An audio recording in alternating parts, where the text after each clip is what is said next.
Jesucristo, el Verbo viviente, es el único medio de salvación. Él es el centro del pensamiento de nuestra vida, la fuente y la autoridad de la doctrina. El principal propósito de la vida de Cristo fue la obediencia a los mandamientos, exaltando la ley de Dios como un reflejo de su carácter. El principal mensaje a ser predicado en el mundo, basado en Apocalipsis 14, está representado por 3 ángeles llevando el Evangelio eterno al mundo entero. Este mensaje se basa en los encantos inigualables de Cristo y declara que la hora del juicio ha llegado y llama a obedecer los mandamientos de Dios. Mediante su palabra, Dios ha comunicado a los hombres el conocimiento necesario para la salvación. Las Santas Escrituras deben ser aceptadas como dotadas de autoridad absoluta y como revelación infalible de su voluntad. Y aunque el canon de las Escrituras inspiradas está cerrado, el Espíritu Santo continúa iluminando, amonestando y confortando al pueblo de Dios a través del testimonio de Jesús, el Espíritu de profecía. El camino a la vida se traza a través de un camino angosto que debe ser recorrido con confianza a las promesas que Dios dejó a hombres y mujeres fieles que dedicaron sus vidas hasta la muerte por el Evangelio eterno. Los fundadores de la Iglesia soñaron con el día en que la revelación sería una realidad en sus vidas. Miraron con los ojos de la fe a aquel día glorioso cuando finalmente la promesa sería cumplida en la venida magistral de Jesucristo a esta tierra para recompensar a cada uno según sea su obra.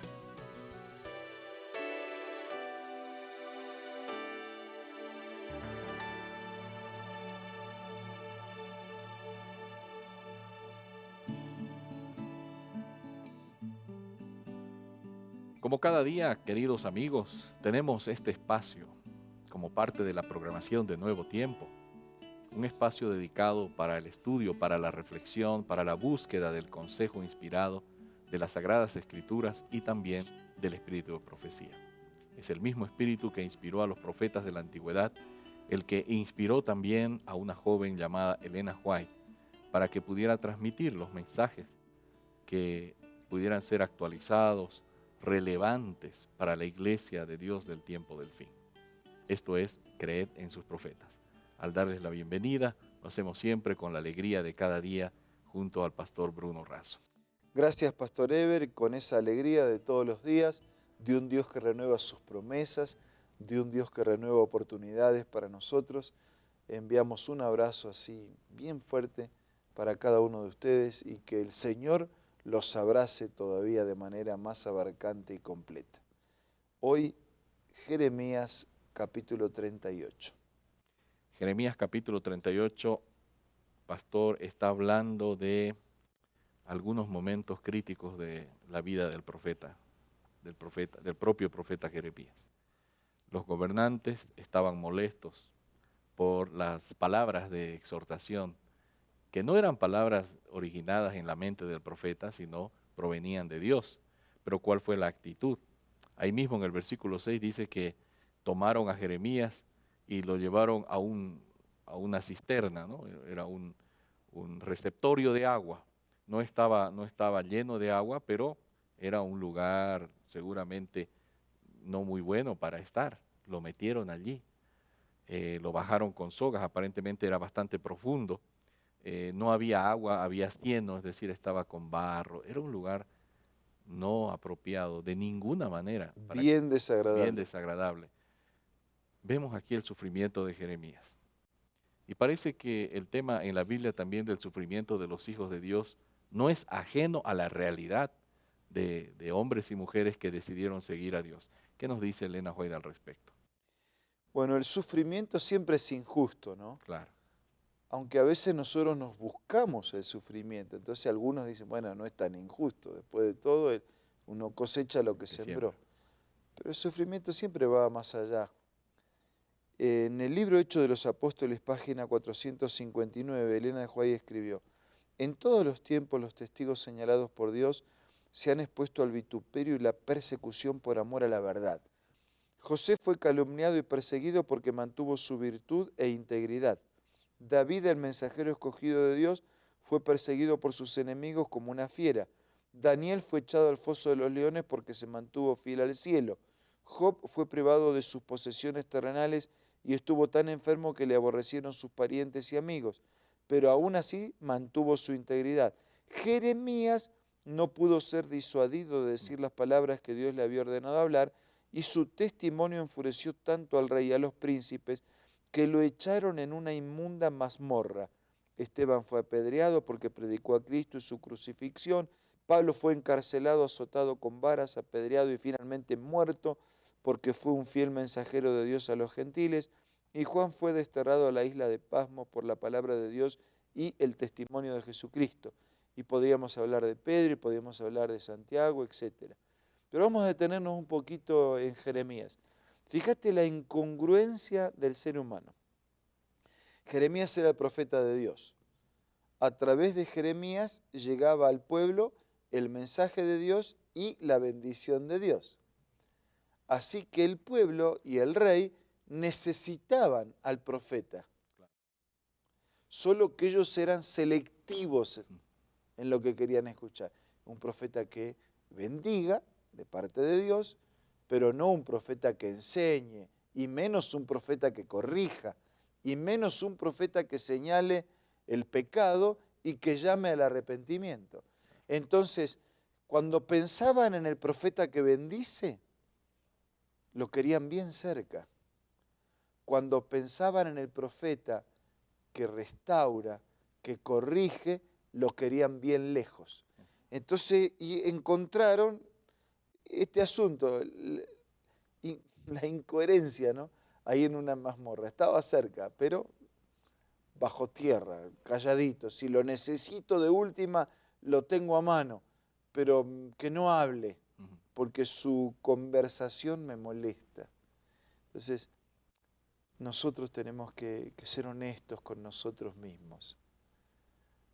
Tenemos que estar listos para recibir el abrazo de Dios cuando elogia, el abrazo de Dios cuando perdona, cuando sana, cuando cura, y también tenemos que estar dispuestos a recibir el mensaje de Dios que desaprueba, que llama la atención, porque aún ese mensaje es una manifestación del amor. Y otra vez caemos en los ejemplos sí más contundentes, más típicos, en lo que una madre o un padre pueden orientar, desaprobando una conducta, o en lo que un médico fuertemente puede hablar hacia su paciente.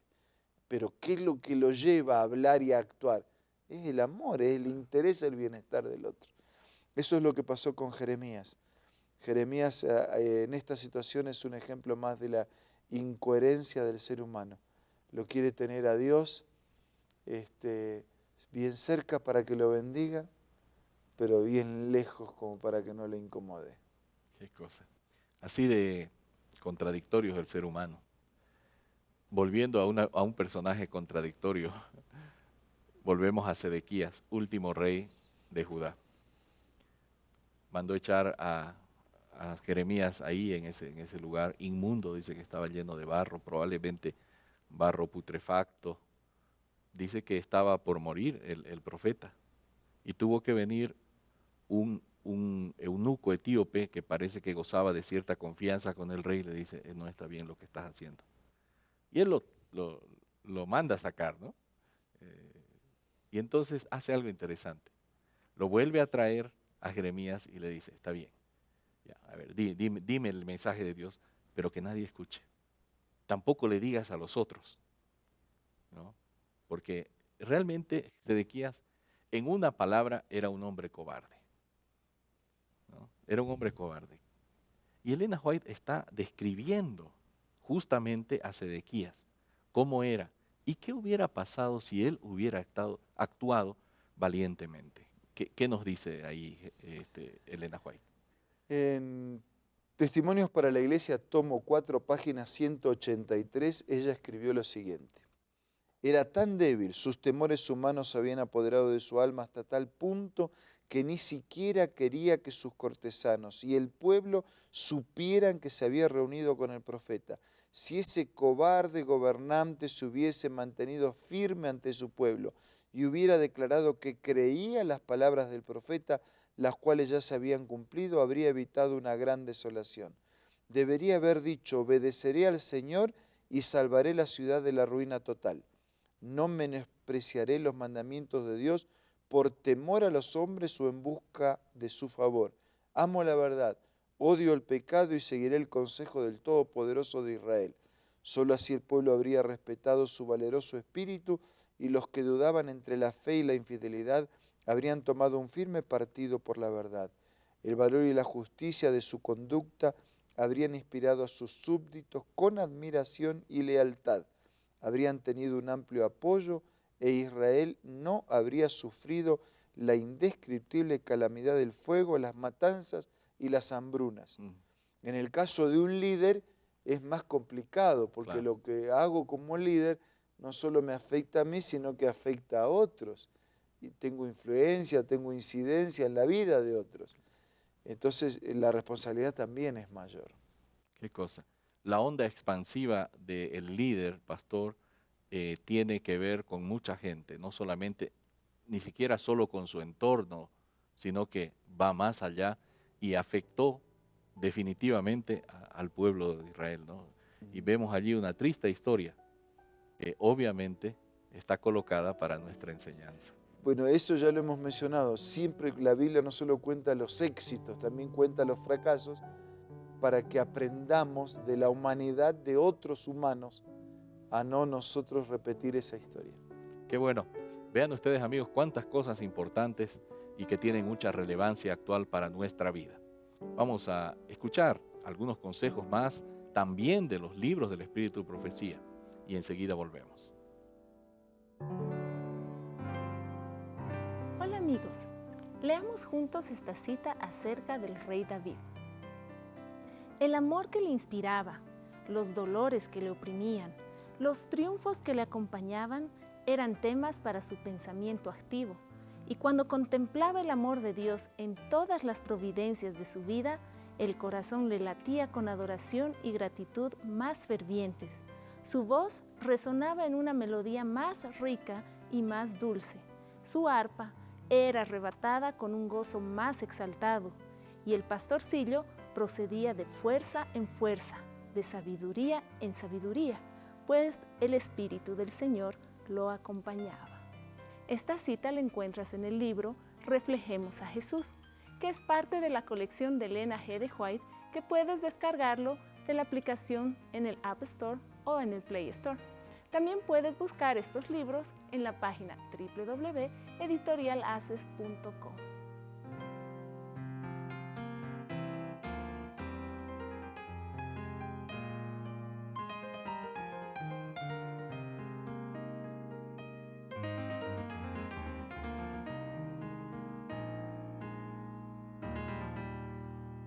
Volvemos con ustedes, amigos, porque todavía hemos reservado algunos instantes finales de nuestra programación diaria para ofrecerles nuevos consejos.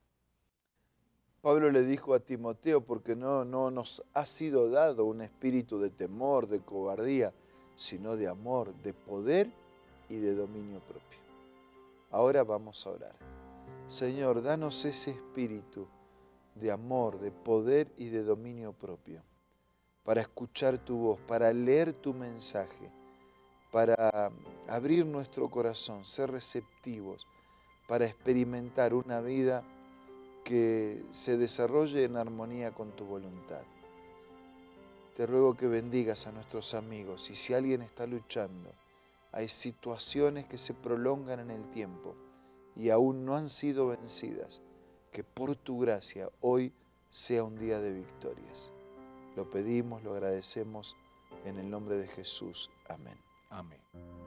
Esto ha sido Creed en sus profetas. Nos despedimos solo brevemente por unas horas para retornar por medio de la señal de Nuevo Tiempo, señal de esperanza, aquí en su programa Creed en sus profetas.